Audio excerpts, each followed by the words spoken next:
अभी तुम्हें नहाने की जरूरत नहीं है मिसेस शाह। तुम्हारे शाह का मन अभी भरा नहीं है, और जब तक मेरा दिल नहीं भरेगा तुम यहाँ से उठोगे नहीं। उसकी आवाज़ में हक और एक अजीब सा जुनून भरा था, जो खुशबू के भीतर एक ठंडक पैदा कर रहा था।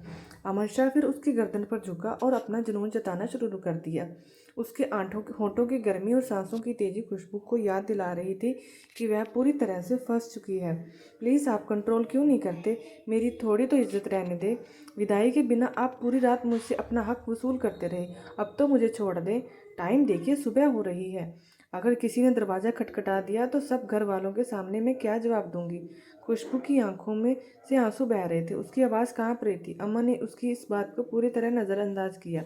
उसने खुशबू की ठुड्डी को धीरे से ऊपर उठाया, उसकी भीगी आंखों में देखा। उसमें गलती तो तुम्हारे इस हुस्न की भी है, जिसे देखकर मैं पागल हो जाता हूँ, उसने बेपरवाही से कहा। तुम्हारे चेहरे की ये मासूमियत और आंखों की यह डरपोक अदा, यह मुझे उकसाती है। मैंने साफ साफ कहा था तुम्हारे बाप से कि शांति से विदाई कर दे, मगर तुम्हारे बाप की शांति रास नहीं आई। उन्हें शायद झगड़ा पसंद था। उन्होंने मुझे अमन शाह को इनकार किया था। मुझे कौन रोक सकता है खुशबू? तुम घर में क्या सफाई देती हो और क्या नहीं, यह तुम्हारी प्रॉब्लम है। अमन अपने जज्बातों को दबाना नहीं जानता। तुम मेरी हो, सिर्फ मेरी। मेरे वजूद पर सिर्फ अमन का हक है, और यह हक मैंने कल रात ही हासिल कर लिया है। यह कहते हुए वह बेकाबू सा होकर खुशबू की सिसकियां अपने होठों से दबा गया। उसके दिमाग में सिर्फ एक बात ही बदला। खुशबू ने उसे रोकना चाहा, उसके सीने पर अपने कमज़ोर हाथ रखे, लेकिन अमन ने उसके हाथों की उंगलियों को अपनी उंगलियों में जकड़कर उसे बिल्कुल बेबस कर दिया और अपनी मनमानी शुरू कर दी। वह पूरी तरह निडाल हो चुकी थी, लेकिन अमन के जुनून में कोई कमी नहीं आई। कमरे की हवा भारी हो चुकी थी, सिर्फ सांसों और सिसकियों की आवाज़ें थीं। पता नहीं वह किस बात का बदला ले रहा था, पर उसकी यह शिद्दत डरावनी थी। पूरी रात उसने 3 बार उससे हक वसूल किया था।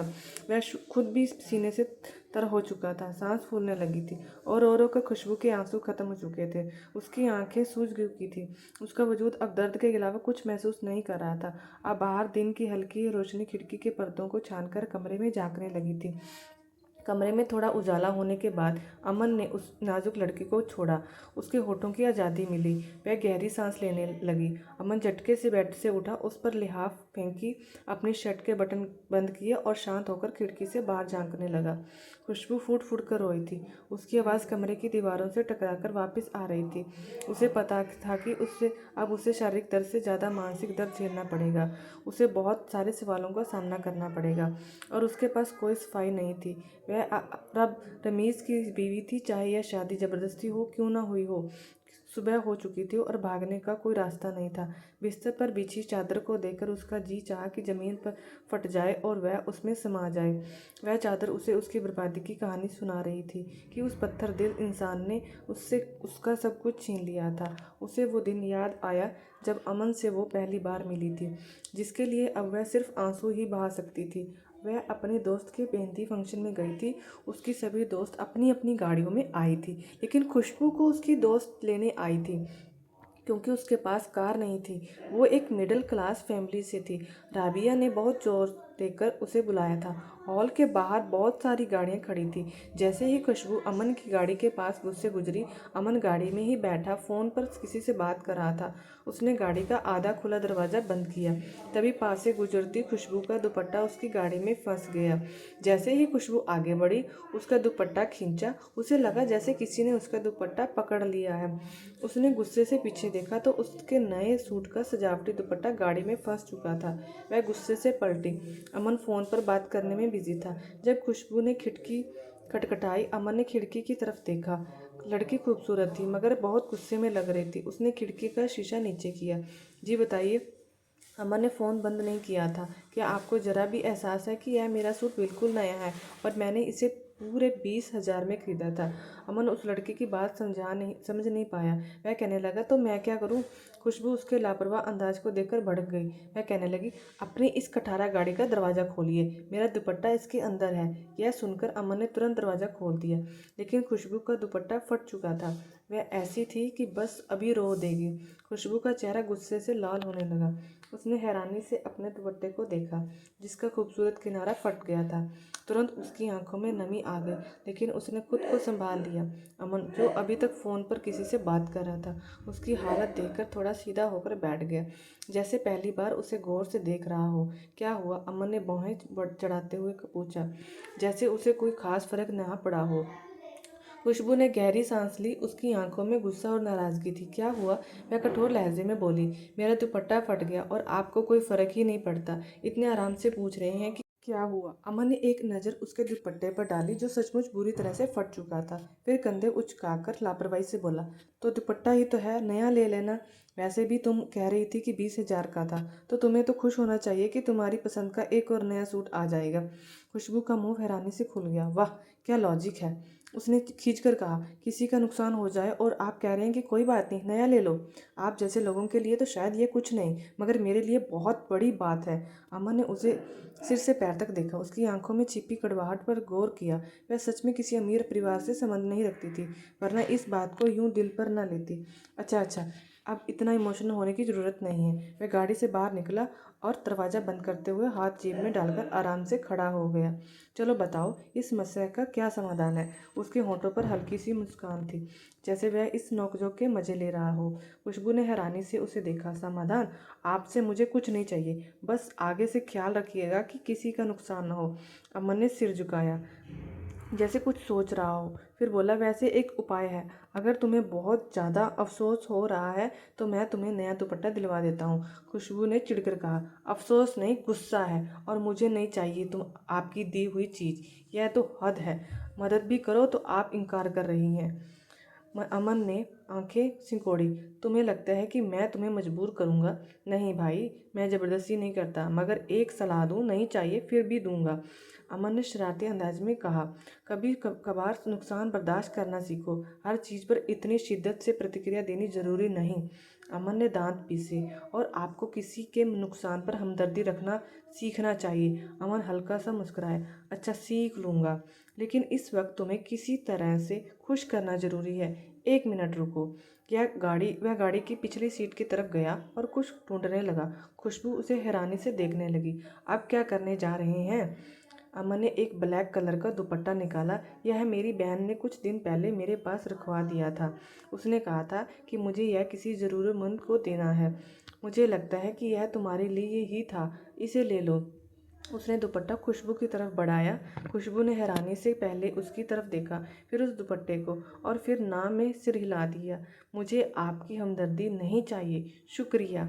अमन ने कंधे उचकाए। ठीक है, तो फिर अपना फटा हुआ दुपट्टा संभालो और गुस्से में अंदर चली जाओ। वैसे भी तुम्हारी दोस्त तो इंतज़ार कर रही होगी। फिर वह अपनी गाड़ी में बैठ गया और आराम से पूछा, लेकिन एक बात बताना, गुस्सा ज़्यादा कीमती था या दुपट्टा? खुशबू ने तेज नज़रों से उसे घूरा और पैर पटकती हुई अंदर चली गई। अमन के होंठों पर मुस्कान थी। उसने मन ही मन सोचा, इंटरेस्टिंग लड़की है। इतना कहकर उसने अपने दोस्त को दोबारा फ़ोन मिलाया। हाँ यासिर, मैं तुम्हारे बताए पते पर आ गया हूँ, लेकिन यहाँ एक ही लाइन में बहुत सारे हॉल हैं, हमें जाना किस में है? अमन उसे सारे हॉलों के नाम बता रहा था। तभी एक हॉल में से खिलखिलाने की आवाज़ आई। सामने वह लड़की अपनी बाकी सहेलियों के साथ खड़ी बातें कर रही थी और खूब हंस रही थी। अमन ने हॉल का नाम पढ़ा। उसे उसी हॉल में जाना था। हालांकि बारात अभी तक नहीं आई थी और उसे अपने दोस्त के बारात के साथ ही हॉल के अंदर एंट्री करनी थी। वह काफ़ी दिलचस्पी से खुशबू को देख रहा था। वह बहुत खूबसूरत थी और उससे भी बड़ी बात, वह बहुत इंटरेस्टिंग बातें कर रही थी।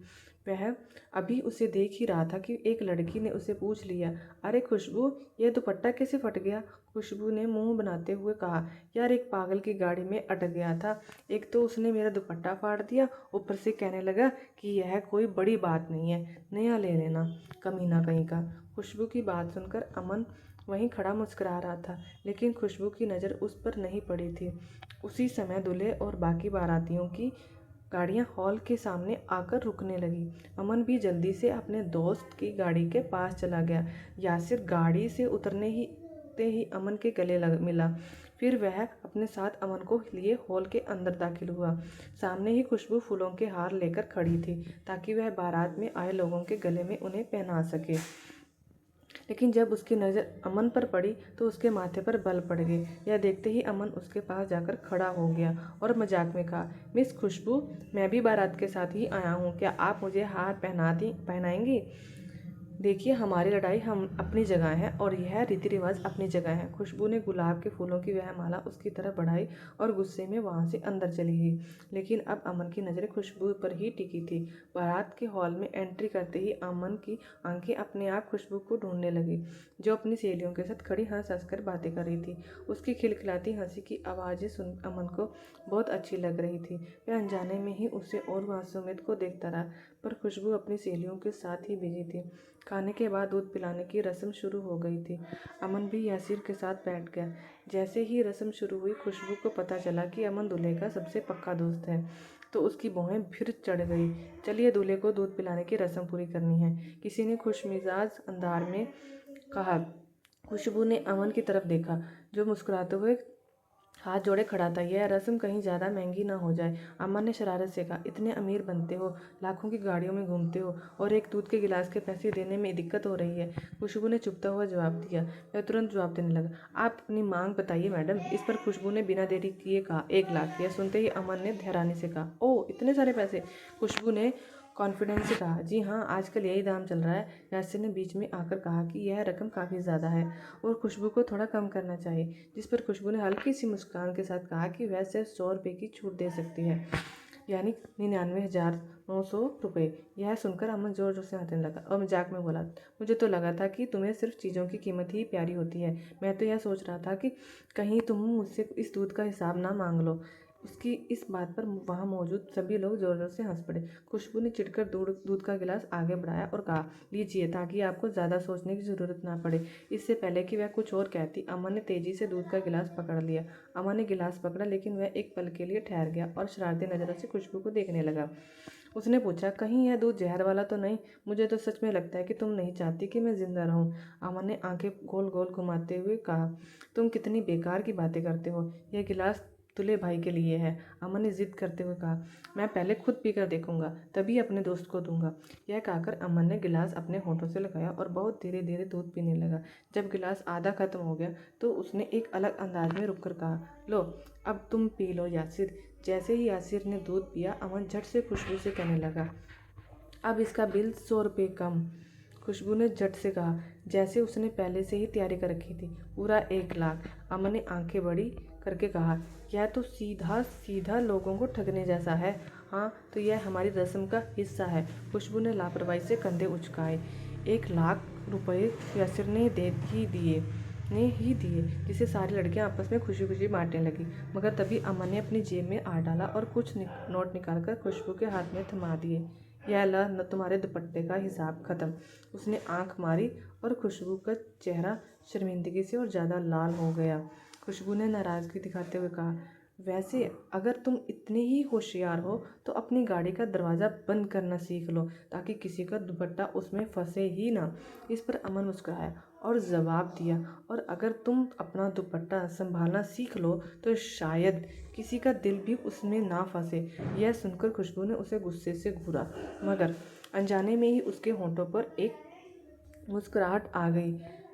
इसके तुरंत बाद अमन वहाँ से चला गया। जब खुशबू ने बाद में पैसे गिने तो वह हैरान रह गई। वो 5,000 रुपये से काफ़ी ज़्यादा थे। वह अमन के पीछे भागी, लेकिन अब वह हॉल में कहीं दिखाई नहीं दिया। खुशबू अपने घर चली गई, मगर कुछ ही दिनों बाद वह राबिया के घर आई। इधर उधर की बातें करने के बाद वह धीरे से राबिया के पास आई और पैसे उसके हाथ में रख दिए। खुशबू ने बेरुखी से कहा, यासिर भाई से कहना है कि वह अपने दोस्त अमन को ये पैसे वापस कर दे। राबिया ने हैरानी से उन पैसों को देखा और फिर खुशबू से उनके बारे में पूछने लगी। खुशबू ने उसे पूरी कहानी बता दी और फिर कहने लगी, मुझे समझ नहीं आया कि यासिर भाई का वह दोस्त मुझे कंगाल या गरीब समझता है, जो मुझे इतने ज़्यादा पैसे देकर चला गया। वह शायद खुद को बहुत दयालु और अमीर समझता होगा। राबिया ने पैसे पकड़ते हुए खुशबू की बातों पर ध्यान दिया, फिर मुस्कुराते हुए पूछा, क्यों, तुम्हें क्या लगता है कि अमन इतना अमीर है? उसने आगे कहा, यह यासिर का दोस्त है, लेकिन वह खुद को कोई बहुत बड़ा आदमी नहीं समझता। हाँ, वह एक ठीक ठाक बिजनेसमैन जरूर है। खुशबू की आंखों में एक चमक आई और उसने पूछा, इसे क्या समझा जाए? वह तो एक बदतमीज और घमंडी इंसान लगता है। राबिया ने जवाब दिया, हाँ, लेकिन फिर भी जब वह बात करता है तो कुछ तो खास हो ही जाता है। या तुम यूँ समझो कि जब किसी के पास पैसा आ जाता है तो लोगों में थोड़ा बहुत एटीट्यूड आ ही जाता है। राबिया ने खुशबू को चिढ़ाते हुए यह बात कही। खुशबू ने उसकी बात को अनसुना कर दिया और दोबारा जोर देकर कहा, फिर भी तुम ये पैसे उसे वापस कर देना, वरना वह लोग कहेंगे कि उनके पैसों की भूखी थी। दूसरी तरफ जब अमन को यासिर के हाथ से उसकी पूरी रकम वापस मिली तो वह हैरान हुआ। यासिर ने हंसते हुए कहा, एक दुपट्टे की कीमत इतनी तो नहीं होती। अमन ने मुस्कुराते हुए नज़रें चुराई। तुम यह पैसे खुशबू को वापस कर दो और उसे कहना है कि अगर हिसाब किताब करना है तो वह सीधे मुझसे करे। मेरा फ़ोन नंबर भी दे देना उसे। अमन का दिमाग में तुरंत एक शरारती ख्याल आया। वह जानता था कि खुशबू जितनी अभिमानी है और आत्मसम्मान वाली लड़की है, उसके साथ जान पहचान बढ़ाने में एक अलग ही मज़ा आएगा। यासिर ने जासूसी नज़रों से उसे देखा और कहा, मुझे यह क्यों लग रहा है कि तुम उस लड़की में दिलचस्पी ले रहे हो? वह मुस्कुराया और बोला, हाँ, हो सकता है। खैर, तुम यह पैसे उसे वापस दे देना और मेरा नंबर भी देना। यासिर ने वो पैसे और अमन का नंबर राबिया को दे दिया। जब यह बात खुशबू को पता चली तो वह गुस्से में कहने लगी, मेरी तरफ से वह भाड़ में जाए, मैं उससे बात नहीं करना चाहती। राबिया ने पूछा, और इन पैसे को मैं क्या करूं? खुशबू ने बेपरवाही से कहा, तुम रख लो। 2-3 दिन इंतजार करने के बाद जब का अमन को खुशबू का फ़ोन नहीं आया तो उसने राबिया से खुशबू का नंबर लिया और उसे खुद कॉल किया। फ़ोन उसी ने उठाया। पूरी तरह बेपरवाह होकर वह बोली, जी कौन? खुशबू ने अपने ही अंदाज में कहा था, मैं आपका कर्जदार। अमन ने अपनी मुस्कुराहट दबाते हुए कहा, व्हाट? आप हैं कौन? अरे, वह जिनका दुपट्टा मेरी खटारा गाड़ी में आकर फट गया था। याद आया मिस खुशबू? याद आया मिस? अमन की इस बात पर वह चिढ़ गई। वो कहने लगी, मैं आपके सारे पैसे आपको वापस कर चुकी हूँ। अब मेरा और आपका सारा हिसाब चुकता हो चुका है। खुशबू ने तंग आकर जवाब दिया, ऐसे कैसे हिसाब चुकता हो गया? अभी हिसाब हुआ कहाँ है? देखिए, आप सीधे मुझसे बात कीजिए। यह लुक्का छिपी मुझसे पसंद नहीं है मिस दिलरुबा। अमन ने अपनी आवाज़ में एक चमक डाली, जैसे वह खुशबू का ध्यान खींचने की पूरी कोशिश कर रहा हो। देखिए मिस्टर ABC, जो भी है आप, मेरा नाम खुशबू है, दिलरुबा नहीं। और दूसरी बात, मुझे आपसे पैसे नहीं चाहिए। खुशबू ने कड़वे लहजे में कहा, पहली बात मिस दिलरुबा कि मेरा नाम मिस्टर ABC नहीं, अमन शाह है। और दूसरी बात, मुझे आपको दिलरुबा कहना अच्छा लगता है। तीसरी बात, मैं आपका एहसान क्यों लूँ? मैं कोई कंगाल थोड़ी हूँ एक दुपट्टे की कीमत ना दे सकूँ। मैं उधार नहीं रखता किसी का। इसीलिए जब तक आप मुझसे अपने दुपट्टे के पैसे नहीं लेंगी, मैं आपका पीछा नहीं छोड़ूंगा। अमन की अड़ियल बात पर वह झुंझला गई थी। अजीब इंसान है आप। मैंने आपसे कह तो दिया कि मैं नहीं चाहिए पैसे। नहीं, लेकिन मैं तो दूंगा। क्यों, मैं क्यों उधार रखूं? वह जिद पर अड़ा था। अच्छा, ऐसा करिए, इस नंबर पर मेरी UPI अकाउंट है, आप इसमें बस 2000 डाल दीजिए। खुशबू ने जान छुड़ानी चाहिए। अरे, ऐसे कैसे 2000 डाल दूं? आपका इतना कीमती सूट था, पूरे 20,000 का। फिर उसका इतना कीमती दुपट्टा जो बेचारा मेरी गाड़ी में आकर फट गया। जुर्माना तो ज़्यादा होना चाहिए। इतने बड़े हिसाब किताब ऐसे थोड़ी ना हो जाते हैं, इनके लिए मिलना पड़ता है। मिस दिलरुबा जी, लीज़ा पीस होटल का रेस्टोरेंट कैसा रहेगा? वहाँ मिलते हैं। अमन ने दिल्ली के सबसे महंगे होटल का नाम लिया था, जिसे सुनकर खुशबू की आंखें सचमुच चौंक गई। देखो मिस्टर, मुझसे ज़्यादा फ्री होने की कोशिश मत करो। मैं तुम जैसे लड़कों को बहुत अच्छे से जानती हूँ। लड़कियों से दोस्ती बढ़ाने का यह बहुत ही पुराना तरीका है, दिलावेज ने बचाव दिला वाले अंदाज में कहा। तो फिर मिस दिलरुबा, नया तरीका कौन सा है? बताइए ना प्लीज़। अमन को उससे बात करके में बहुत मज़ा आ रहा था, क्योंकि वह आम लड़कियों से बहुत अलग थी। मैं आपसे मिलने नहीं आऊँगी, मैं उस तरह की लड़की नहीं हूँ। आगे से अगर आपने मुझे फ़ोन करने की कोशिश की तो मैं आपका नंबर ब्लॉक कर दूँगी, समझे आप? यह कहकर खुशबू ने तुरंत फ़ोन काट दिया। फ़ोन बंद होते ही अमन हंसने लगा। तुम मुझे ब्लॉक लिस्ट में डालोगी तो फिर मैं तुम्हें हमेशा के लिए कैद कर लूँगा। तुम कभी भी मुझसे ब्लैक लिस्ट में नहीं डाल सकती। सबसे पहले अमन ने यासिर से बात की कि वह खुशबू को पसंद करता है और उसके घर शादी का रिश्ता भेजना चाहता है। राबिया और यासिर दोनों उस समय चाय पी रहे थे। यह सुनते ही राबिया थोड़ी उलझन में पड़ गई। वह कहने लगी, अमन भाई, वह एक मिडिल क्लास लड़की है। अमन ने पूछा, तो क्या हुआ? तो यह हुआ कि आपकी और उसकी क्लास में बहुत फ़र्क है, और दूसरी बात, उसके पापा कुछ धार्मिक स्वभाव के हैं। उन्होंने अपने बच्चों को ज़्यादा खुली आज़ादी नहीं दी है। मुझे नहीं लगता कि खुशबू आपके घर में तालमेल बिठा पाएगी, और शायद उसके पापा कभी भी आपका रिश्ता मंजूर नहीं करेंगे। अमन ने तिरछी नज़रों से राबिया को देखा। मैं समझा नहीं। मेरा रिश्ता कौन मना कर सकता है? दिल्ली के टॉप बिजनेसमैन में मेरा नाम आता है, और दिखने में भी मैं काफ़ी हैंडसम हूँ। जिस लड़की के घर में रिश्ता भेजूंगा वह तो खुद को खुश नसीब समझेगी। यह तुम्हारी मिस खुशबू ऐसी कौन सी अनोखी लड़की है जिसके घर में रिश्ता भेजूं और वह इनकार कर दे? अमन को खुद पर कुछ ज़्यादा ही आत्मविश्वास था। देखिए, मैं आपकी बुराई नहीं कर रही, लेकिन आपकी हैसियत में आप जहाँ भी अपना रिश्ता भेजेंगे वह ज़रूर मंजूर हो जाएगा। लेकिन बात खुशबू के परिवार की है। वे लोग धर्म को बहुत महत्व देते हैं। उसकी दोनों बड़ी बहनों को शादी कुरान धार्मिक विद्वान से हुई है। वह मेरी शादी में भी बुर्का पहनकर नीलम के घर आई थी, और नीलम के कहने पर ही उसने बुर्का उतारकर उसके घर रख दिया था। मैंने उससे कहा था कि जैसे बाकी सहेलियाँ आ रही हैं वैसे ही तुम भी आओगी। यहाँ तुम्हारा कोई रिश्तेदार नहीं है, इसलिए प्लीज़ मेरी शादी पर पर्दा मत करना।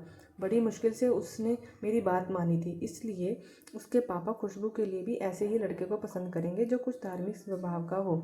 अमन ने खाली कप का सामने टेबल पर रखते हुए एक गहरी सांस ली। अच्छा, तो ये बात है, तो कोई बात नहीं, यह भी कर लेते हैं। अमन के लिए शायद यह सिर्फ एक रोमांचक चुनौती जैसा था, लेकिन अमन को यह पता नहीं था कि यह चाहत उससे कितनी महंगी पड़ने वाली है। जब उसने अपने घर वालों से खुशबू के बारे में बात की तो सबसे पहले उसके पापा ने मना कर दिया। वह गुस्से में बोले, तुम्हारा दिमाग तो ठीक है? इतने बड़े बिजनेसमैन के बेटे होकर तुम एक साधारण सी लड़की से शादी करना चाहते हो? मैंने तुम पर कितना पैसा खर्च किया है, तुम्हें बेस्ट एजुकेशन दिलवाई है, अमेरिका और लंदन की डिग्रियां दिलाई, और अब जब मैंने अपनी इज्जत इतनी बढ़िया बना ली है कि लोग मुझसे रिश्ता जोड़ने को बेताब है, तो तुम एक मामूली लड़की से शादी करने की बात कर रहे हो? तुम मेरे इकलौते बेटे हो।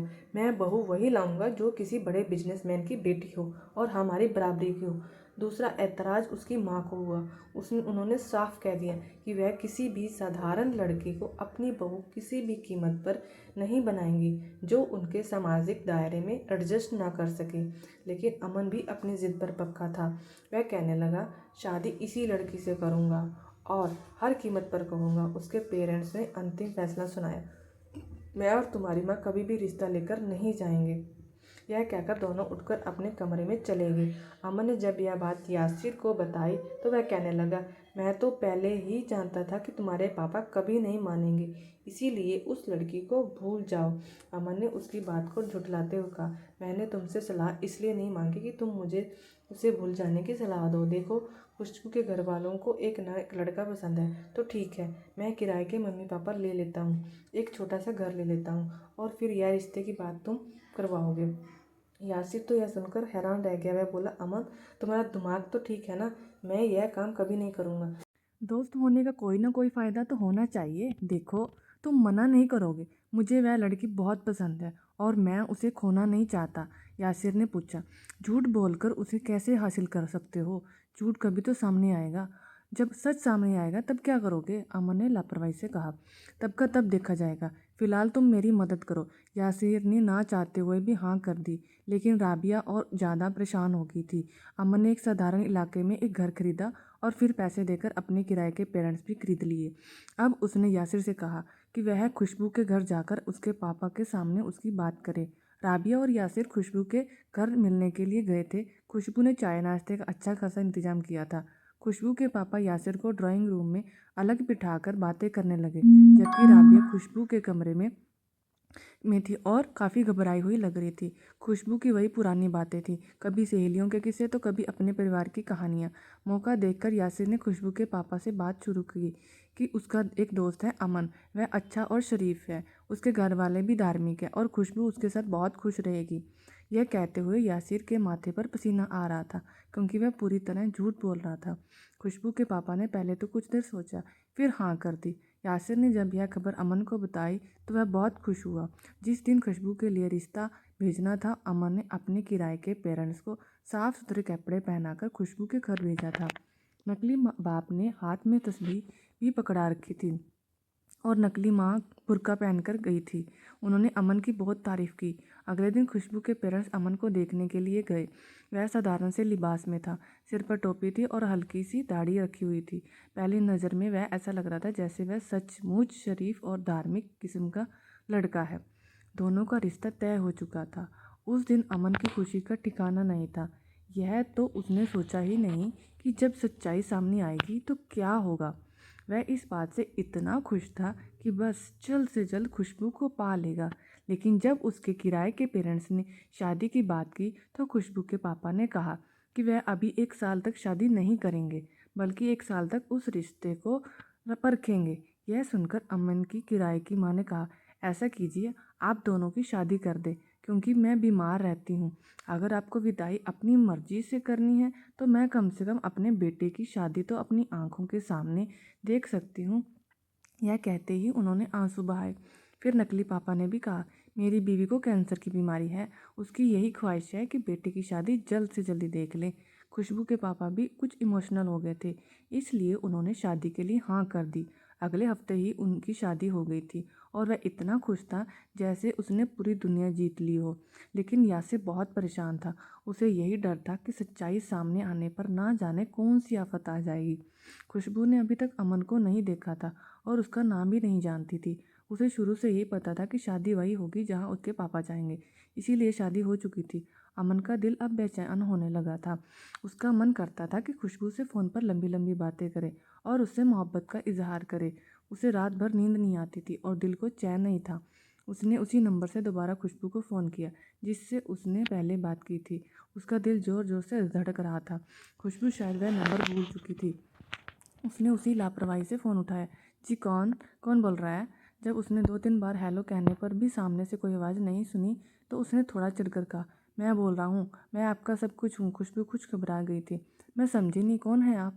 वह कौन है जो आपका सब कुछ है? आप मुझे बताइए, अमन ने पूछा। खुशबू ने टालते हुए कहा, कोई भी नहीं। वह कौन है जिसका नाम और जिक्र आजकल आपके दिल को धड़का रहा है? यह सुनकर खुशबू थोड़ी उलझन में पड़ गई। उसने कहा, ऐसा तो कोई अभी तक पैदा नहीं हुआ जिसका नाम और जिक्र खुशबू का दिल धड़का दे। ना तो उसने अमन को देखा था और ना ही शादी को लेकर उसके दिल में ऐसी कोई ख्वाहिश थी। वह कुछ बेपरवाह टाइप की लड़की थी। अमन ने कहा, ऐसा तो हो ही नहीं सकता। वह कहने लगी, देखिए, लड़कियों को परेशान करने के लिए ये सारे तरीके बहुत पुराने हैं। आगे से मुझे फ़ोन मत कीजिएगा। अमन ने कहा, मैं अमन बात कर रहा हूँ, आपका शोहर। यह सुनकर खुशबू के हाथ से मोबाइल गिरते गिरते बचा था। पहली बार उसका दिल ज़ोर ज़ोर से धड़क रहा था। उसे उम्मीद नहीं थी कि वह उसे फ़ोन भी कर सकता है। वह यह भूल चुकी थी कि इस नंबर से पहले भी उसकी बात अमन से हो चुकी है, क्योंकि इस बात को 2-3 महीने गुजर चुके थे। उसे लगा कि शायद पहली बार इस नंबर से कॉल आई है। पहली बार वह झिझकी थी और उसने पूछने लगी, आप? वह कहने लगा, जी हाँ, मैं। क्या आपको बुरा नहीं लगा कि मैंने आपको फ़ोन कर लिया? बस ऐसे ही कुछ देर बात करना चाहता था। मेरे ख्याल से अब हमारे बीच एक ऐसा रिश्ता कायम हो चुका है। आप मेरी मंगेतर नहीं, मेरी बीवी हैं। हमारे बीच एक बहुत मजबूत रिश्ता है और वह रिश्ता मुझे इतनी परमिशन दे देता है कि मैं अपनी बीवी की आवाज़ सुन सकूं और उससे बात कर सकूं। पहली बार खुशबू के हाथों में पसीना आया था और पहली बार उसे कुछ अलग महसूस हुआ था। उसने तुरंत अपना कमरा बंद किया। उसने बहुत धीमी आवाज़ में कहा, आपको पापा ने बताया नहीं? अमन ने पूछा, क्या? क्या नहीं बताया? उसने कहा, मेरे पापा इन बातों को पसंद नहीं करते। अमन ने कहा, उन्हें बताइएगा। कौन? मैं तो नहीं बताऊंगा। क्या आप बताएंगे? खुशबू, यह तो मेरे साथ बहुत बड़ी ज़्यादती हो गई। एक तो आपके पापा ने 1 साल का कहकर मुझे एक कड़े इम्तिहान में डाल दिया और उस पर आप भी मुझ पर ऐसी पाबंदी लगाएंगी तो मेरे लिए तो बहुत मुश्किल हो जाएगी। मेरा रिश्ता मुझे बार बार तंग करता है और मैं तो सिर्फ आपकी आवाज़ सुनना और आपसे बात करना चाहता हूँ। प्लीज़ आप मना मत कीजिएगा। खुशबू ने पहले तो झट से फ़ोन कर दिया, फिर उसने अपने दिल पर हाथ रखकर ज़ोर ज़ोर से धड़कने वाले दिल को थोड़ा शांत करने की कोशिश की। लेकिन अब इस नंबर से उसे अक्सर फ़ोन आने लगा था। कभी कभी वह मना करती तो कभी कभी कुछ देर बाद भी कर लेती थी, मगर वह परेशान रहती थी। धीरे धीरे उसे अमन की बातों में दिलचस्पी होने लगी। आखिरकार उसे यह भी पता था कि वह उसका शौहर है और अमन उससे अब तक पूरी शराफत में ही बातें कर रहा था। तकरीबन 3 महीने गुजर चुके थे। इन 3 महीनों में वह यह हुआ कि खुशबू के दिल में अमन के लिए मोहब्बत बढ़ चुकी थी। एक बार अमन ने पूछा कि क्या तुमने मुझे देखा है? उसने कहा, नहीं, मैंने तो आपको नहीं देखा और देखना जरूरी भी नहीं समझती, पापा ने देखा है ना। अमन ने कहा, अगर मैं आपको देखने में अच्छा नहीं लगा तो क्या करेंगी? उसने कहा, हमारे यहाँ ऐसा नहीं होता। हमें पता होता कि हमारे पेरेंट्स जिससे भी हमारा रिश्ता तय करेंगे हम उसे पसंद कर लेंगे। और फिर आपने खुद तो कहा शादी के रिश्ते में बहुत ताकत होती है। अमन ने पूछा, अगर मैं देखने में मोटा, काला या भद्दे नैनक्स का हुआ तो?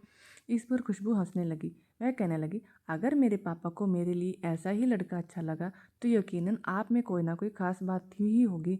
मैं खुशबू की बात सुनकर बहुत हैरान हुआ था। आज तो उसने ऐसी लड़की नहीं देखी थी जो अपनी कोई भी पसंद ना रखती हो। अमन ने कहा, क्या अब भी आपका दिल नहीं चाहता? मैं पिछले 3 महीने से आपसे बात कर रहा हूँ, क्या एक बार भी दिल नहीं चाहता कि मुझे देखें? इस बात पर वह घबरा गई थी। हाँ, वह यह ख्वाहिश उसके दिल में आने लगी थी कि एक बार अमन को देखे कि वह कैसा है। मैं तो ऐसा नहीं सोचती, लेकिन अगर आप चाहते हैं तो व्हाट्सएप नंबर पर तस्वीर भेज सकते हैं। अमन ने अपनी कुछ तस्वीरों को एडिट करके भेजा था, जिसमें नकली दाढ़ी थी, रंगत कुछ सांवली सी लग रही थी और उसने नैनक्स भी थोड़े बदल लिए थे। यह बिल्कुल अलग दिखने वाली तस्वीर खुशबू को मिली थी, लेकिन उसे बुरा नहीं लगा क्योंकि यह बहुत ही धीमी आवाज़ में बात करता था और इन 3 महीनों में उसने कोई भी फालतू बात नहीं की थी। फिर उसने पूछना चाहा, मैं आपको कैसा लगा बताइए ना प्लीज़ खुशबू। खुशबू को शर्म आ रही थी अपने मुंह से यह कहते हुए कि आप मुझे अच्छे लगते हैं। उसने बस एक दिल फियर अमोज बनाकर उसे भेज दिया और अमन इतना खुश हुआ कि यह बयान नहीं कर सकता था। उसने कहा, बहुत शुक्रिया, मैं बहुत परेशान था कि पता नहीं मैं आपको अच्छा लगूंगा कि नहीं। 4 महीने गुजर गए थे। अमन जब भी खुशबू के पापा से मिलता तो नकली दाढ़ी लगा लेता, सिर पर सफ़ेद टोपी पहन लेता, सलवार कमीज़ पहनता, टखनों से ऊंची सलवार रखता और हाथ में तस्वीर पकड़ लेता।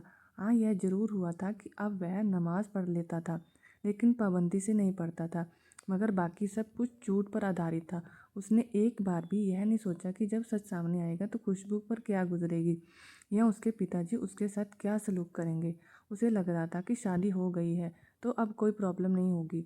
दूसरी बात, उसे इस बात का यकीन था कि खुशबू उससे प्यार करने लगी है, इसलिए अगर उसके पापा को थोड़ा बहुत गिला शिकवा भी हुआ तो खुशबू उसका साथ देगी। लेकिन वह यह भूल गया था कि खुशबू अपने पापा से सबसे ज़्यादा प्यार करती है। अपने पापा के खातिर वह अमन को सीधा जवाब दे देगी। अमन की एक बहुत ज़रूरी मीटिंग थी उसे वह मीटिंग अटेंड करने के लिए एक बहुत बड़े रेस्टोरेंट में जाना था। उसके काम काज का तरीका कुछ ऐसा था कि वहाँ पर औरतें भी पैंट सूट पहनकर आती थी और उसे बेझिझक अंदाज से उनसे मिलना पड़ता था। इस बार भी उसने यही किया था। वहाँ आने वाली औरतों के पहनावे कुछ बोल्ड थे क्योंकि वे विदेशी क्लाइंट्स थे, इसीलिए उन्होंने शॉर्ट्स या स्कर्ट्स पहन रखी थी। जैसे ही वो पास आई अमन को खड़े होकर उनसे बात करनी पड़ी और इन औरतों ने बेझिझक अंदाज में उसके गले पर किस भी किया। उनके लिए यह सब एक आम सी बात थी। अमन ने उन्हें बैठने का इशारा किया। वह मीटिंग करता रहा लेकिन उसे ऐसा लग रहा था जैसे कोई नज़र उस पर टिकी हुई है। लेकिन इस वक्त उसके लिए वह मीटिंग बहुत इंपॉर्टेंट थी। उसके पापा भी वहीं मौजूद थे। हर बार की तरह यह मीटिंग भी सफल रही थी। लेकिन जैसे ही मीटिंग ख़त्म करने के बाद वह पलटा तो कुछ देर पर उसे खुशबू के पापा नजर आए, जो गुस्से से उसे घूर रहे थे। वह तो बुरी तरह से घबरा गया था क्योंकि उन्होंने उसे पहचान लिया था। वे उसके पास गए और बोले, झूठे धोखेबाज इंसान। यह कहकर उन्होंने एक जोरदार थप्पड़ अमन के मुंह पर मारा।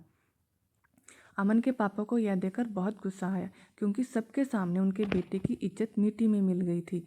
वह हैरान इसलिए थे कि अमन भी चुप था और नज़रें यूं झुकाए खड़ा था जैसे वो कसूरवार हो। फिलहाल अमन के पापा ने खुशबू के पापा का गिरेबान पकड़ लिया और कहने लगा, आपकी हिम्मत कैसे हुई मेरे बेटे को थप्पड़ मारने की? लेकिन खुशबू के पापा भी बहुत गुस्से में थे। वह बोले, मेरा बस चले तो मैं इसका गला दबा दूँ। यह एक धोखेबाज इंसान है। इसने मुझे ईमानदारी का धोखा दिया, अल्लाह के नाम का धोखा दिया। मैं इसे छोड़ूंगा नहीं। वह पूरी तरह से भड़के हुए थे। अमन के पापा नासमझी में कभी अमन को देख रहे थे तो कभी खुशबू के पापा को। कहीं गार्ड वहां आ गए, इसीलिए खुशबू के पापा को बाहर निकाल दिया गया। लेकिन वह चिल्ला रहे थे कि मैं तुम्हें छोड़ूंगा नहीं। तुमने मुझे बहुत बड़ा धोखा दिया है। जैसे ही खुशबू के पापा बाहर गए, अमन के पापा कहने लगे, यह कौन है? यह सबके सामने तुम्हारी इतनी बेइज्जती करा था, यहाँ तक कि तुम्हें थप्पड़ मारा, तुम कुछ बोले भी नहीं। कौन सा धोखा दिया है तुमने इस आदमी को? अमन ने कहा, मैं इनकी बेटी से शादी की है। वह भी आपकी तरह ज़िद्दी थे, कहते थे कि किसी अमीर बाप के बेटे को अपनी बेटी नहीं दे सकते, इसीलिए मुझे नाटक करना पड़ा, एक साधारण लड़का बनना पड़ा, ताकि उन्हें अपनी बेटी का रिश्ता देने से कोई इतराज़ ना हो। यह सुनकर दूसरा थप्पड़ अमन के मुंह पर उसके पापा ने मारा।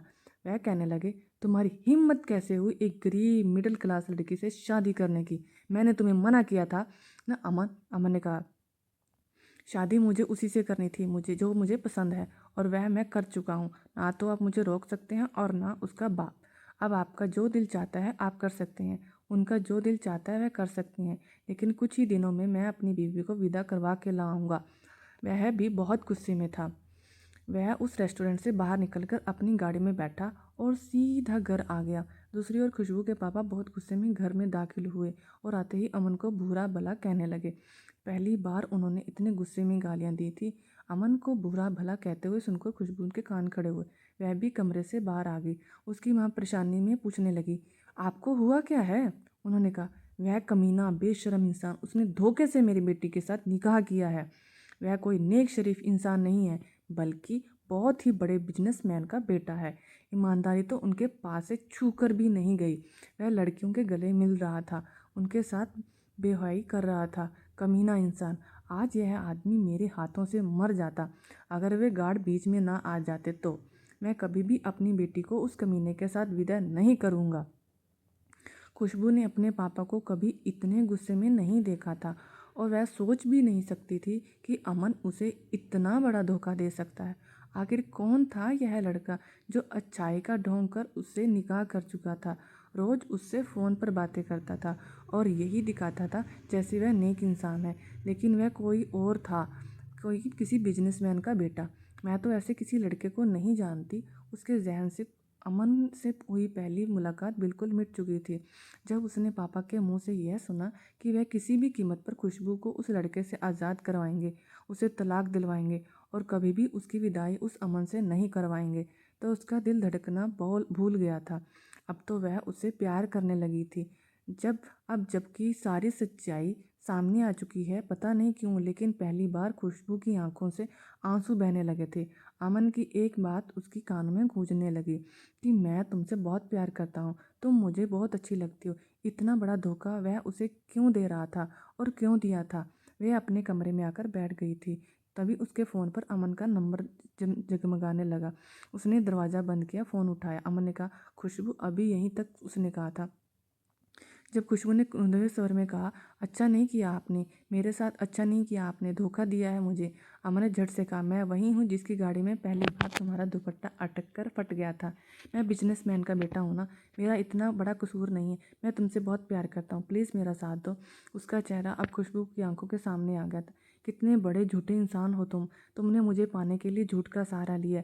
मैं तुमसे नफरत करती हूँ और तुम्हारी यह गलतफहमी भी दूर करना चाहती हूँ कि मैं तुम्हारा साथ दूंगी। मैं अपने बाप का साथ दूंगी और वह तुमसे तलाक दिलवा कर ही रहेंगे। खुशबू की जिद और तलाक की बात सुनकर अमन को बहुत गुस्सा आया।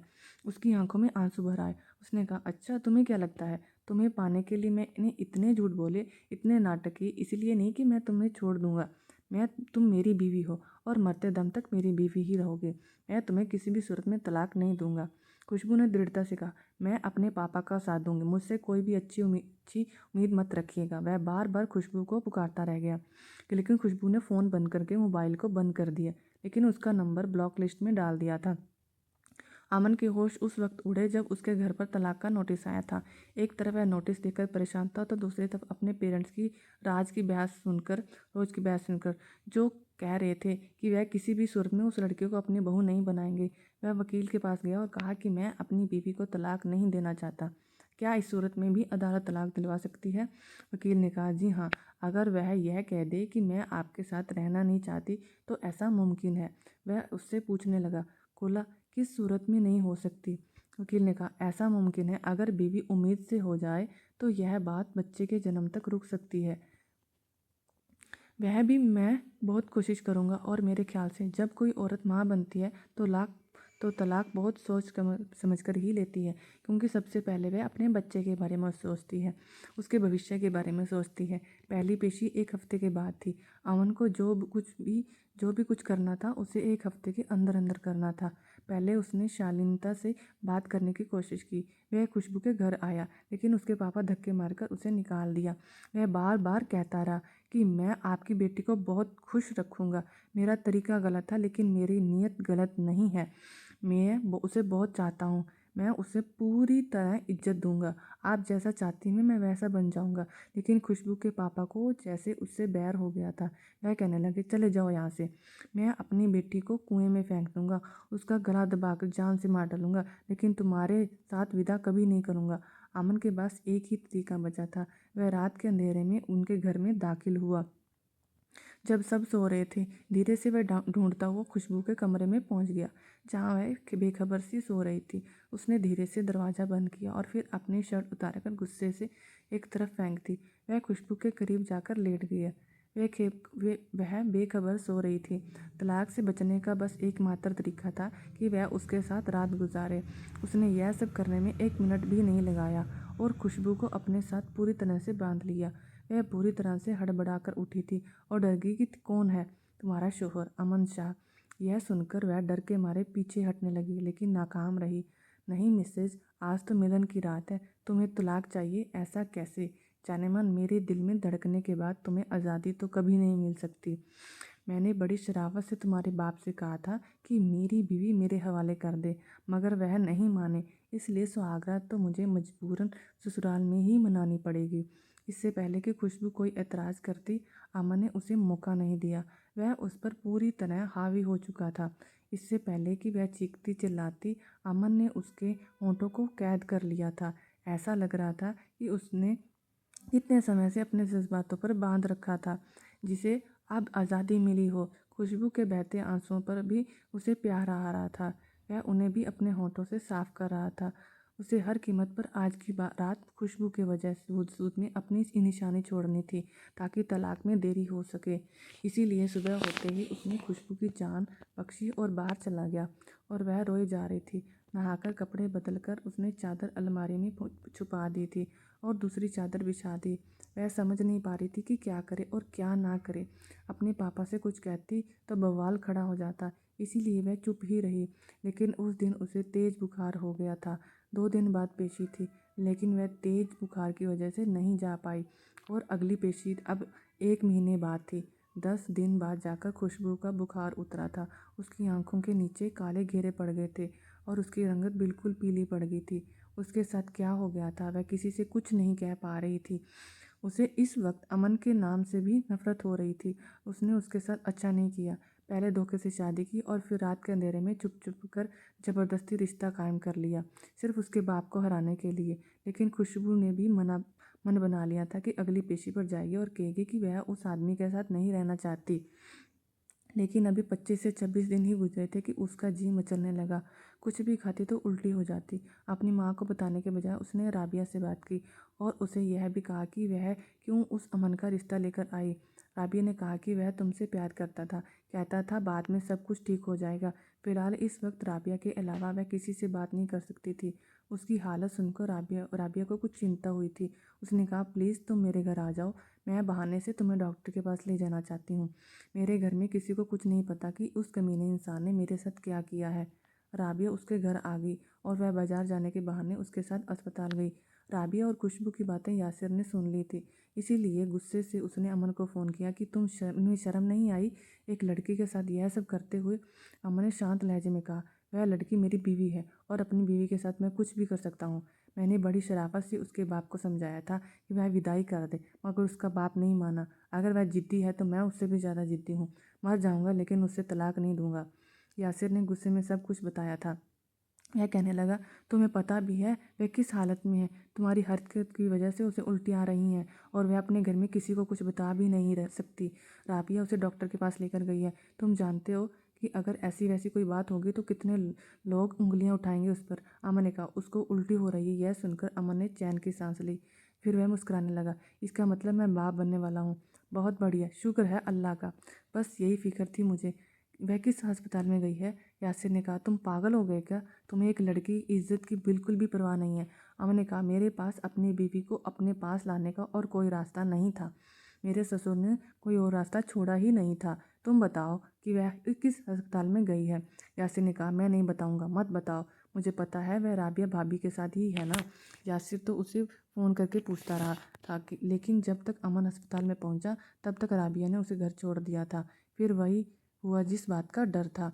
खुशबू प्रेग्नेंट थी और अगले दिन पेशी थी। रो रो कर उसका बुरा हाल था। बार बार उसे अमन पर गुस्सा आ रहा था। अमन ने उस अस्पताल में जाकर उसकी प्रेगनेंसी रिपोर्ट लेकर आया था। अगले दिन जब पेशी पर वह आई तो उसने कहा कि अमन से मेरी शादी हुई है और मुझे तलाक चाहिए। तो अमन के वकील ने उसके सामने उसकी वही रिपोर्ट रख दी, साथ में डॉक्टर की सलाह की पर्ची भी। जज साहब ने तो अपना चश्मा नाक से ऊपर ऊपर करके गौर से देखा और फिर कहा, आप तो कह रही हैं कि सिर्फ उससे आपकी शादी हुई है, लेकिन हमारे पास इस मेडिकल रिपोर्ट के मुताबिक आप दोनों हस्बैंड वाइफ हैं और आप उनके बच्चे की माँ भी बनने वाली हैं। यह सुनकर खुशबू के पापा कहने लगे, यह रिपोर्ट झूठी है, यह आदमी झूठा है और धोखेबाज है। धोखे से इसने मेरी बेटी से शादी की और अब भी झूठ बोल रहा है। मेरी बेटी तो इसे जानती तक नहीं है। उसी वक्त उसका ब्लड सैंपल लिया गया और यह कहा गया कि जब तक इसकी रिपोर्ट नहीं आती अदालत बर्खास्त नहीं होगी। 2 से 3 घंटे बाद रिपोर्ट आई और वही थी। अमन सच्चा साबित हो गया था। उसके पापा हैरानी से खुशबू को देख रहे थे तो कभी अमन को। उन्होंने खुशबू से कहा, यह सब क्या है? खुशबू ने हिम्मत जुटाकर बताया, इस आदमी ने ज़बरदस्ती मेरे साथ यह सब किया है। अमन के पापा का तो जैसे दिल टूटकर रह गया था। अमन ने गिड़गिड़ाते हुए कहा, यह मेरे बच्चे की माँ बनने वाली है और अब मैं अपनी बीवी को इस हालत में छोड़ना नहीं चाहता।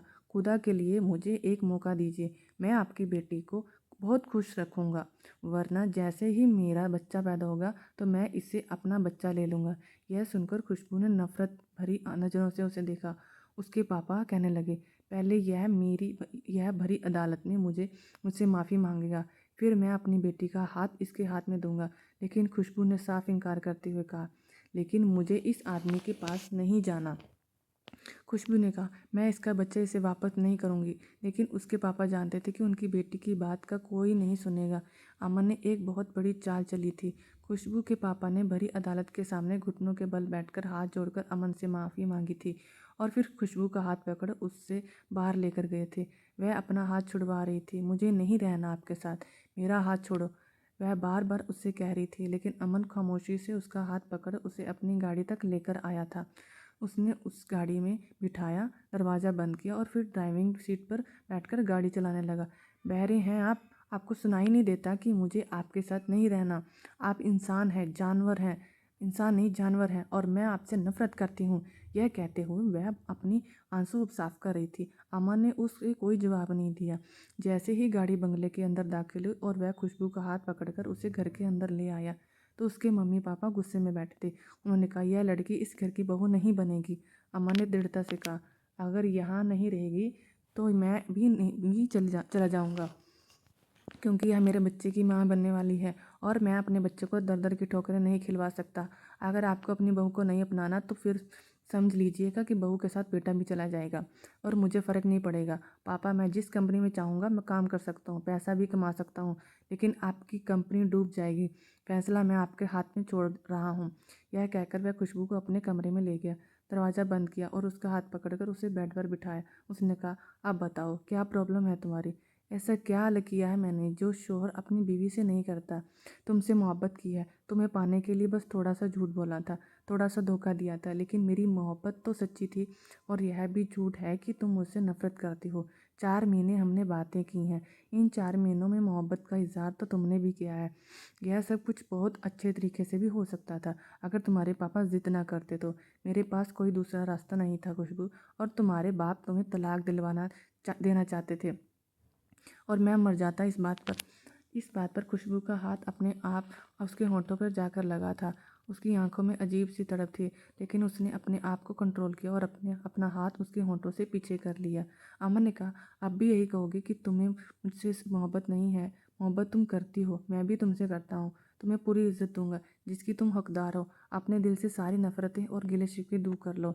बस यह याद रखो कि तुम मुझे चाहती हो, और अब तो वैसे भी हम लोग मम्मी पापा बनने वाले हैं। अब हमें अपने बच्चे के बारे में सोचना चाहिए। यह कहते हुए उसने खुशबू का हाथ पकड़ा था और अपने हाथों पर लगाया था। खुशबू ने भी कोई इतराज़ नहीं किया था। तलाक तो वह भी नहीं चाहती थी, लेकिन अपने बाप को मना भी नहीं कर सकती थी। अमन का तरीका गलत था, लेकिन नीयत गलत नहीं थी। जब उनके घर बेटा पैदा हुआ तो उसके पेरेंट्स भी पिछली तमाम रंजिशें भूल चुके थे। वो अपने पोते से बहुत प्यार करते थे। जब वह 1 महीने का हो गया तब अमन खुशबू को और अपने बेटे को खुशबू के मायकर लेकर गया। अपने नवासे और बेटी को देखकर उन्होंने भी पिछली बातें भुला दी थी। अमन ने दोबारा उनसे माफ़ी मांगी थी। उसका तरीका गलत था, लेकिन अपनी बेटी की खुश देखकर खुशबू के पापा ने दिल से सारी कड़ाहट ख़त्म कर दी थी और दामाद को भी गले लगा लिया था।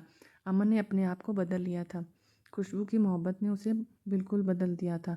अब भी यह उससे उतना ही मोहब्बत करता था। अगर वह 10 मिनट अमन को नज़र नहीं आती तो वह बेचैन सा हो जाता था। वह कहता था, बस जब मैं ऑफिस से आऊँ तो मेरी आंखों के सामने रहा करो। दोनों ही एक दूसरे के साथ बहुत खुश थे। दोस्तों, उम्मीद है कि आपको हमारी कहानी पसंद आई होगी। अगर कहानी पसंद आई तो वीडियो को लाइक ज़रूर करें।